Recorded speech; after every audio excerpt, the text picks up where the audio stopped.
One common pattern in extremist media is the use of dubious experts. A dubious expert is someone who feels compelled to talk about a topic about which they have no education or training. Here are some examples. Vaccines cause a short-term spike in antibodies, okay? When you're injected with a vaccine, your body produces a lot of spike protein. Your body then produces antibodies to that protein. Alex Berenson is a journalist. He was the most frequent guest on Tucker Carlson Tonight to discuss COVID-19. Alex was recently banned from Twitter for repeatedly posting misinformation about the virus. He boasted that his appearances on Tucker Carlson Tonight boosted the audience for his Substack channel. Alex has no scientific or medical training that everybody has to follow, absent any meaningful scientific dialogue or discussion. It's just trust the science blanket. Don't question it or you're a horrible, backwards, selfish human being.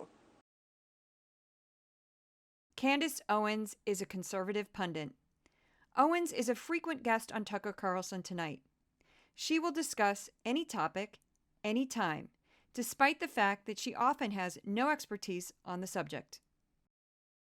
And if you have concerns about the vaccine, which, by the way, a lot of people do, including Dr. Malone and Brett Weinstein, you should be able to opt out of the vaccine, especially if you're an 18 or 19 or 20-year-old, where you are the lowest risk cohort in the entire country of dying from the Chinese coronavirus. The stories are mounting. Charlie Kirk, co-founder of Turning Points USA.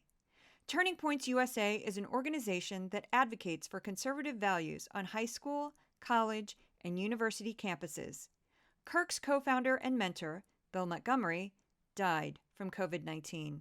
But that hasn't stopped Kirk from advocating against mask and vaccine mandates. Which, many studies are showing that for young men, teenage boys, the vaccines are actually a greater risk for hospitalization than COVID itself. So that's a problem. And they just warned about other unknown effects of the boosters, that there's no evidence that they're going to make any difference in terms of hospitalizations, the death, and general disease mitigation. Jeffery Tucker is an economist. If Jeffery went on One America News to discuss how the virus had affected the economy, that would be legitimate. Instead, he uses his time to discuss the science while citing unnamed studies. I can tell you, when you start to look at the origins of this, it would be too big of a coincidence to suggest that on one of the very few places where there's gain of function research being done on the coronavirus, that it happens to, in an evolutionary fashion, happen in that very city. I mean, Mark Meadows was the chief of staff under Donald J. Trump. While on OANN, he discussed the gain of function of COVID-19, even though he has no scientific or medical training. Meadows is currently facing legal trouble for his role in the January 6th riots on the Capitol. What about natural immunity? Does that not exist? We're just pretending that natural immunity doesn't exist. In his order that he passed down today, natural immunity doesn't factor in. We're just pretending that that's not a thing. Well, the science tells us that it is a thing. Matt Walsh is a conservative pundit with his own show.